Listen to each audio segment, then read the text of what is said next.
O desembargador Carlos Eduardo Thompson Flores Lenz, do TRF-4, participou de audiência pública na Câmara dos Deputados sobre a prisão em segunda instância. Segundo o desembargador, a questão por trás do debate é a efetividade da justiça. Thompson Flores lembrou que o exame da prova se esgota na segunda instância e as instâncias superiores examinam apenas questões de direito. O desembargador lembrou que a prisão em segunda instância foi alvo de várias decisões do Supremo em curto espaço de tempo e apontou que criou-se uma situação muito desconfortável, pois há um desprestígio da segurança jurídica. Thompson Flores enfatizou a importância da coerência entre as decisões do próprio tribunal. Assista.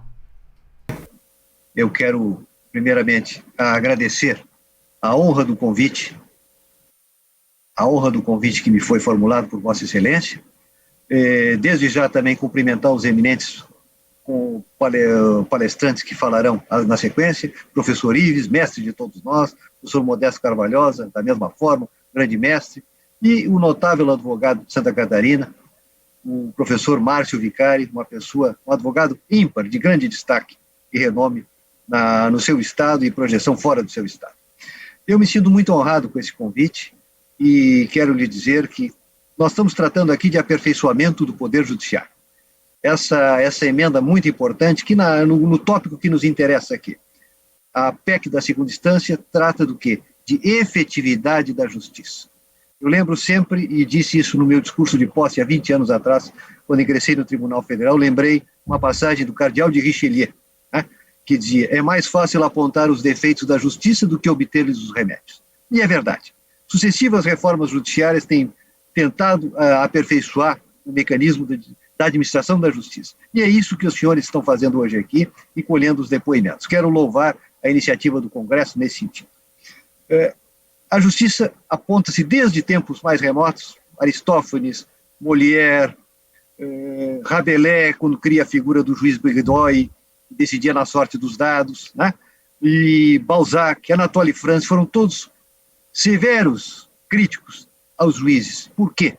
E a justiça de maneira geral? Porque a justiça, ela é cara e ela é morosa. Ela é cara justamente porque ela é morosa e ela não tem efetividade. Hoje estamos tratando de efetividade da justiça, né? O Supremo Tribunal Federal, desde a nossa Suprema Corte, se aproxima dos 200 anos de história, né? Criada em 1828, instalada naquele ano. Estamos agora em 2028, nos aproximando dos 200 anos de história. E a partir da República, em 1891, não há recurso extraordinário que tenha efeito suspensivo, tá? E a partir, inclusive, da Constituição de 46, a Justiça Federal, o Supremo Tribunal Federal deixou de ser a segunda instância. Pouca gente se lembra disso.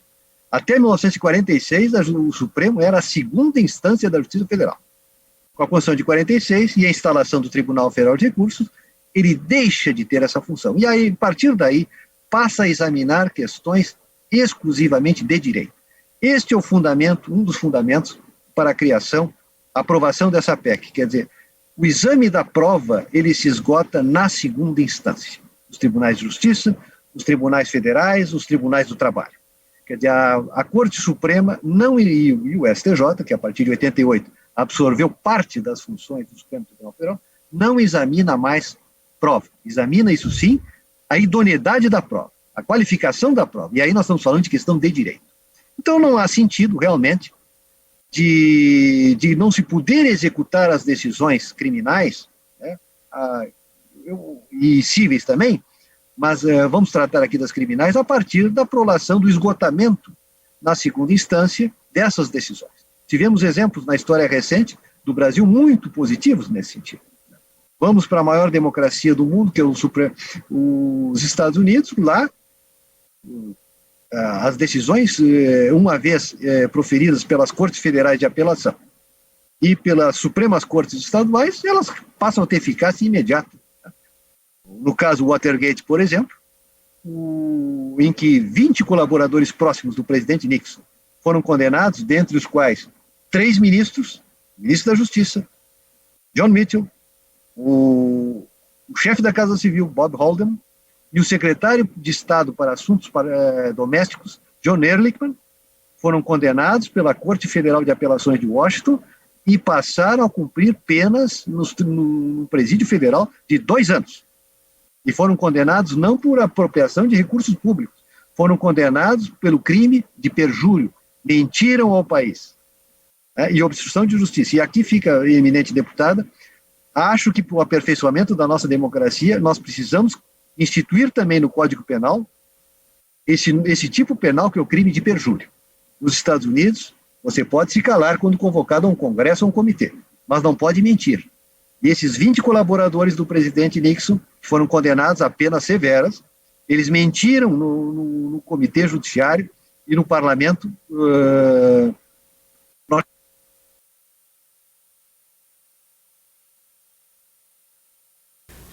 Acho que tivemos um probleminha com a conexão do desembargador Thompson Flores. Vamos aguardar uns minutinhos para solucionar. Dando um ato tão importante que era uma lei aprovada pelo parlamento. Que, diga-se de passagem, infelizmente, o princípio da presunção da constitucionalidade das leis, a deputada Bia Kicis bem mencionou há pouco, está banalizado hoje, completamente desprestigiado. Mas isso é um fenômeno dos últimos 20 anos. Decisões e o Supremo deliberou que podia conceder a medida cautelar, mas quando concedia era quase sempre em plenário. E quando algum ministro, um outro, um caso excepcionalista, o fazia de forma singular, imediatamente a matéria ia de referendo ao plenário.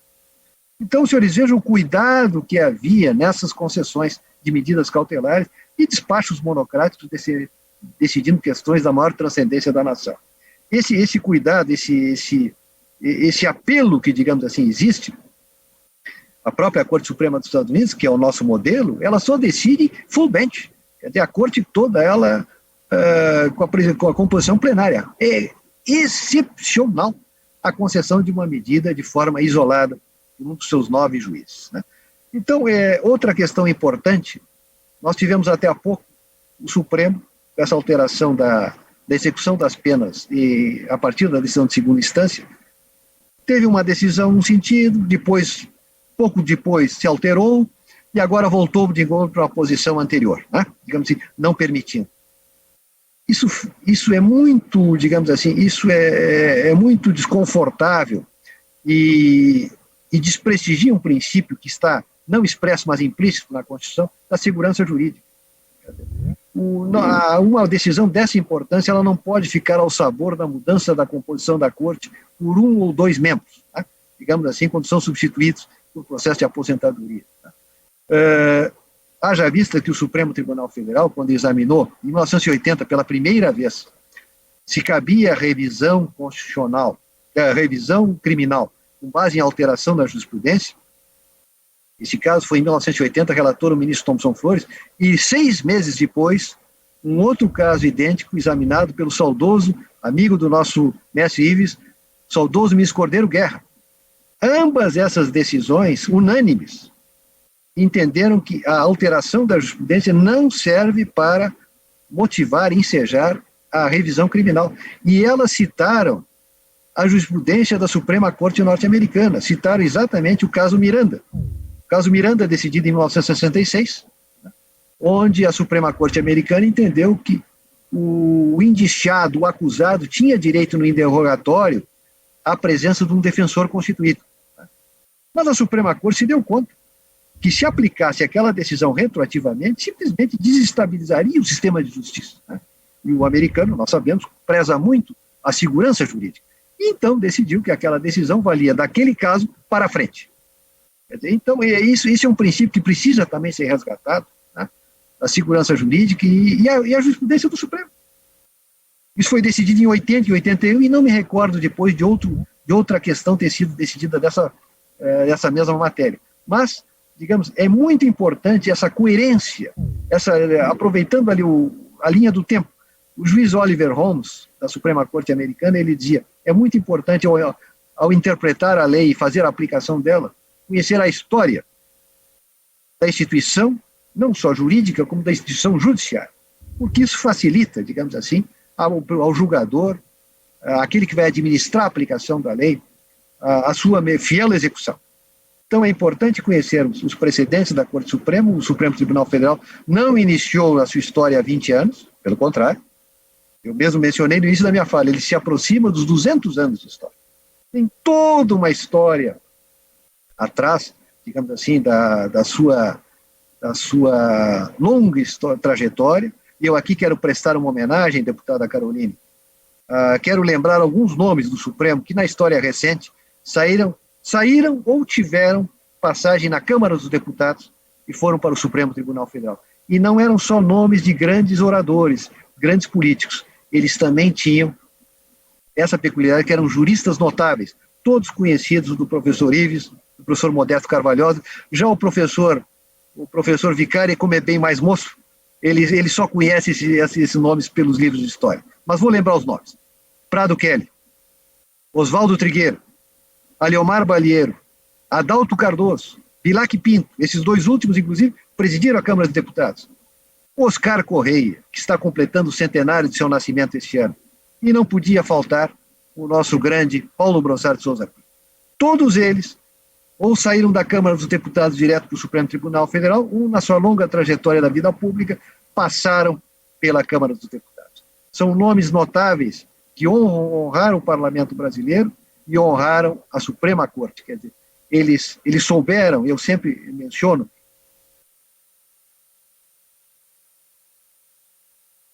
aguardando o retorno do desembargador Thompson. Não sei se só eu que estou vendo que a imagem dele congelou. Sim. Carol, só para lembrar que também o ministro Célio Borja foi parlamentar e depois foi ministro do Supremo Tribunal Federal. Certo. Estão me ouvindo bem? Estão me ouvindo bem? Sim. Pois não.